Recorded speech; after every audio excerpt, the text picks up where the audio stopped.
या फिर कहीं रुपया पैसा अटक गया हो, नहीं निकल रहा हो, किसी व्यक्ति से कोई काम करवाना है, वो काम नहीं कर रहा, कोई फाइल आगे नहीं बढ़ रही है, कोई कार्य अटक रहा है, तो एक जल के पात्र में जल भरकर 5 बेलपत्री शिव जी को समर्पित कर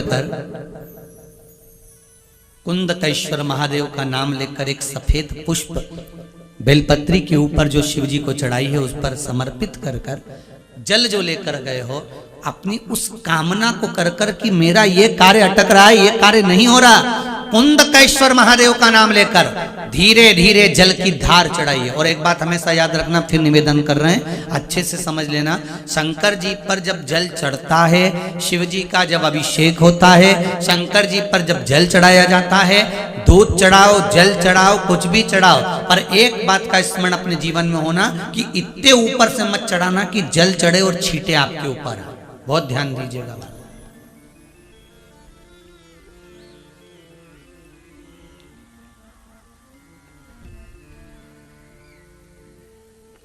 यहां तक वर्णन करा गया है कि शंकर जी का जल चढ़ा हुआ जहां से बहकर जाता है ना, उसको लांगा तक नहीं जाता। यहाँ लांगते हैं क्या? नहीं ना,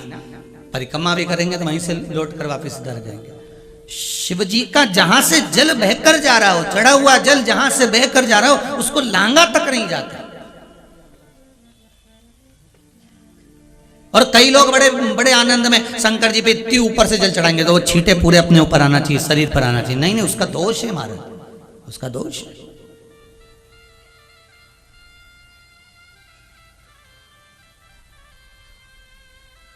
शिव जी को अगर आप जल चढ़ा रहे हो,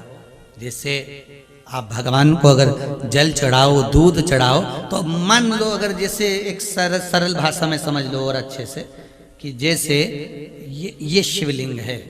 शंकर जी का, ये शिवलिंग है, और आप जल चढ़ा रहे हो, तो इतनी ऊपर से छोड़ोगे तो पानी का छींटा तो अपने ऊपर आएगा, पर वही जल, वही दूध, वही सामग्री आप शिवलिंग से थोड़ी सी दूरी बनाकर अगर आप समर्पित करेंगे तो बाबा उसको स्वीकार भी करता है और आनंद की अनुभूति भी होती है, कार्य में सिद्धता भी आती है,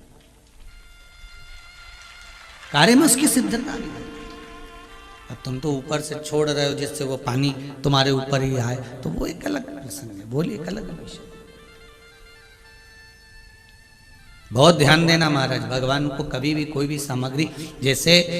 भगवान के मंदिर में अगर फूल चढ़ाने जा रहे हो, भगवान के मंदिर में अगर पुष्प समर्पित करने जा रहे हो, तो फूल का मुख अपनी ओर नहीं होना चाहिए, फूल का मुख